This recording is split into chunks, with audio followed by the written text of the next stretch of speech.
Hello, everybody. Gary Laubach and Mike Joseph. This is Behind the Mic for the final time this football season. That means it's Lafayette Lehigh for the 157th time. The odd part is only 225 days have separated the two games. That's never happened before. Lafayette, of course, won in the spring 20-13. They're on a two-game winning streak, and that they haven't won three in a row since '07. So obviously Lafayette was something to play for. Mike, as I look at these two teams, it is uncanny how similar they are. Just uncanny. And I'll just go down the page here that I have created, and we'll talk about that. Sure. Both have beaten Georgetown. Both have beaten Bucknell. Haven't beaten anybody else. The only common opponent was Penn. Lehigh lost to Penn. Lafayette beat Penn.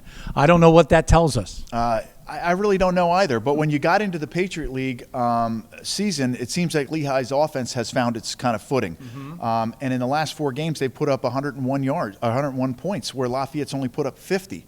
And it's kind of the reverse earlier. In fact, it's much reverse. The earlier Lafayette putting up 125 points and Lehigh putting up 9. So they've kind of found their footing. So when you enter the Patriot League, obviously you think you're going to be able to move the football. And I think Lehigh's got some good footing right now, and their offense is pretty much clicking.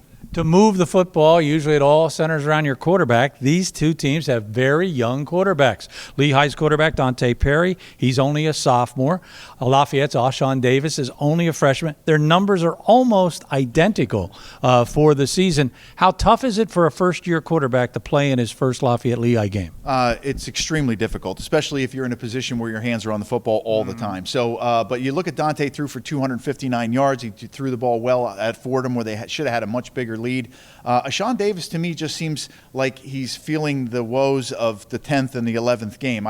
Hopefully he can get healthy. He has the tools to do that, but it's who's going to be more prepared when it comes to the game day. Are they going to understand the game plan? Are they going to understand what's expected of them? Are they going to be able to take their checkdowns and take what the defense gives them?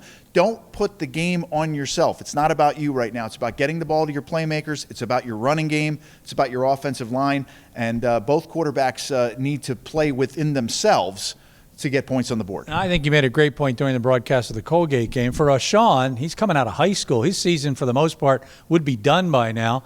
And Mike talked about the fact that maybe a little weary both mentally and physically. We talked about the struggle on offense. Lehigh did not score a touchdown in their first 6 football games this year.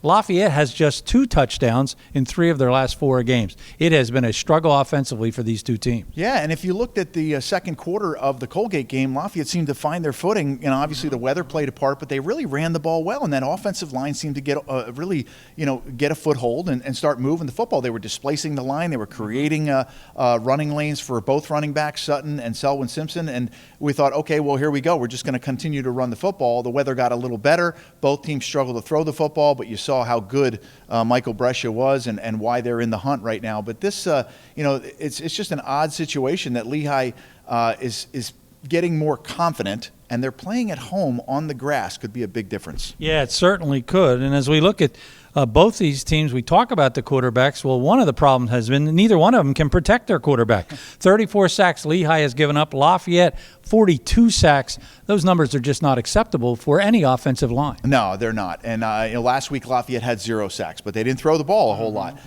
They did later in the game, but both teams are going to have to produce some pressure on the quarterback. And we saw 2 years ago in 2019 when we won on the field goal, a lot of pressure up the middle. Linebackers come. You look at Pete Hafner, very good linebacker.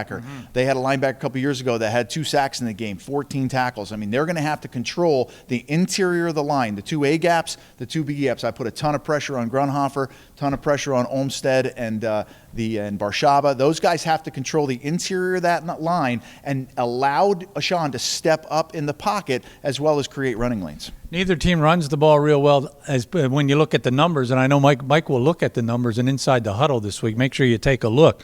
Neither team averages 100 yards rushing. You get a sense that the team that rushes the ball better on Saturday will win this game. Yeah, I think so. I mean, when I was coaching here from 91 all the way through 2000, all we did was run the football. And Eric Marsh had a field day with over 900 yards rushing in 4 years against Lehigh. So you have to be able to run the football. That's been kind of Lafayette's staple. And Coach Garrett got a little stubborn running the ball, but I loved it. 18 times in a row, he put the ball in the hands of Sutton, put the ball in the hands of Selwyn Simpson, trusted that offensive line. You got to run the football. And I know Lehigh over there saying we have to stop the run. Number one, stop the run, put it on the freshman quarterback. Same thing for Lafayette. Stop the run. These running backs for Lehigh have gotten better. Okay, they broke a 50-yarder last year in the spring here. So, it's a chance for Lafayette to win 2 games in a calendar year. As you look at the defense of both ball clubs, Mike has already mentioned the outstanding linebackers. Pete Hafner and Nate Norris, both are fifth-year seniors, and Hafner missed, much like Major Jordan missed this year, a bunch of games. He's back. He's healthy. He's as good a linebacker as there is in the Patriot League. We, of course, have Major Jordan and Marco Olivas, maybe the best tandem in the Patriot League. Yeah, we do. And you saw what Marco Olivas can do, obviously, getting to the quarterback. You saw he was so upset the way he played at Holy Cross, came back with a vengeance. He was all over the football field, a lot of tackles. And I think Major's doing what he can with that arm. I know he's somewhat limited in how he can protect himself when he's making tackles, but he's all over the place. Again, when we beat them, we put pass rush together. We get to the quarterback. The 3-man rush for Lafayette is not working. Got to add extra guys. You can't just continually bring Marco Olivas. They're going to have to find different ways to get to the quarterback, put the pressure on Perry, and make sure that he puts the ball up for grabs, because whoever turns it over, I mean, one team's -8 in turnover margin, the other's -3. It's going to come down to turnovers. And it may very well come down to kicking. And the kicking game is pretty much equal. They've got Dylan Van Duzen. He's 9 for 11 in field goal attempts. A 42-yarder is in the mix. Lafayette Micah Pettit, 9 for 13. He's 5 for 5 from 40 to 49 yards out. It could come down to either one of their foot or feet. It absolutely could, just like it did in 2019 when we saw Corden Brock hit that field goal. We saw their kicker make 2-3 field goals to put them up. So it could absolutely, I'm looking for a high-scoring game. I'm looking for a game where it may come down to whoever has the ball last. And then you put the pressure on those kickers, but they both have been good. Micah Pettit has been terrific. He's so good from 40 to 49. He missed one earlier against Colgate.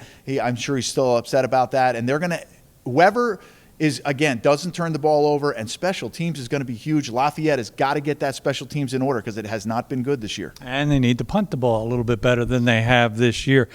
Both need a win. I mean, you've been on both sides. You've been on the winning side. You've been on the losing side.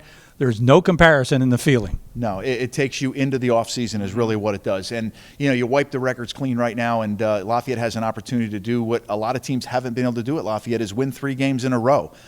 In 15 years, it hasn't been done. So a great opportunity for Coach Garrett and his staff to hang that on their shelf, take that on the recruiting trail with them against Lehigh. It's going to be a game where it's about enthusiasm, energy, and excitement. You got to be able to withstand the roller coaster ride of this game. And as a player, it's tough to do. And you also have to do it as a coach. You can't get overexcited, try to get 14 points back in one play. It's important to stay grounded, but at the same time, stay enthusiastic. Well, it's all on the Lafayette Sports Network. It is on ESPN+. It is across the United States. You should be able to find it. Mike and I want to thank you if you tuned in every week this time to listen to us go behind the mic. It's been a good year. We thoroughly have enjoyed it. Thanks for spending time with us one more time behind the mic.